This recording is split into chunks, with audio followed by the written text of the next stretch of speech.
My name's John Martin and I farm outside Grey Abbey in the Ards Peninsula, predominantly sheep.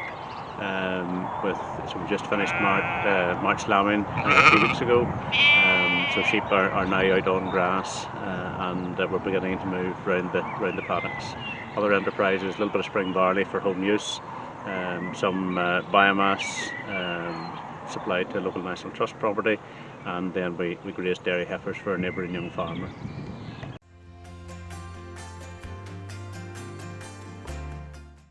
So I want to get involved in the EIP project because I have concerns about the efficacy of Anthelmintic drenches on farm.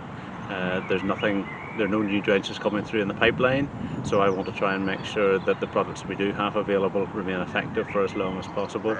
So that was the main driver to get involved in the project and to improve the health of the flock as well.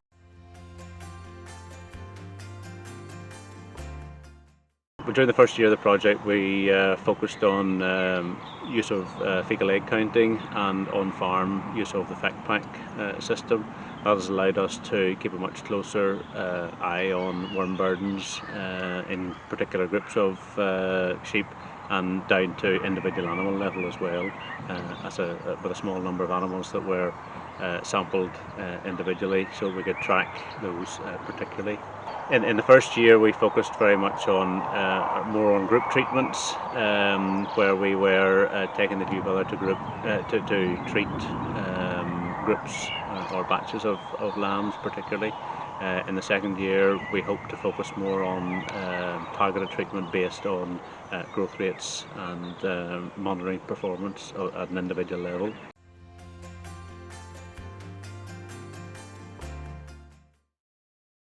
Really what I want to get out of the project is to preserve the efficacy of the doses that I'm currently using, to ideally reduce the amount of doses that particularly lambs are receiving during the growing season and the grazing season particularly, and perhaps maybe in the longer term I would hope to be able to use some of the information that we've gained to develop a farm map which highlights areas or particular paddocks that are more susceptible or more likely to have higher worm burdens at various points in the year depending on weather conditions.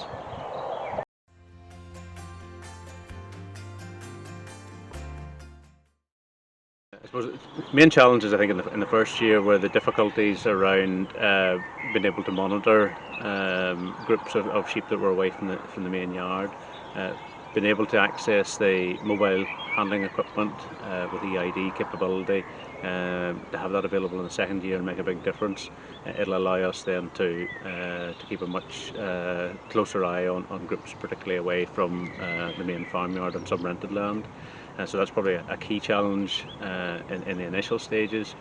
I think using the FECPAC has been fairly straightforward once you get into the way of it, although the joys of rural broadband can be challenging at times in terms of uploading the images, but certainly I think it's been a good addition to our flock health monitoring on this farm and something that I would want to keep up with in the future.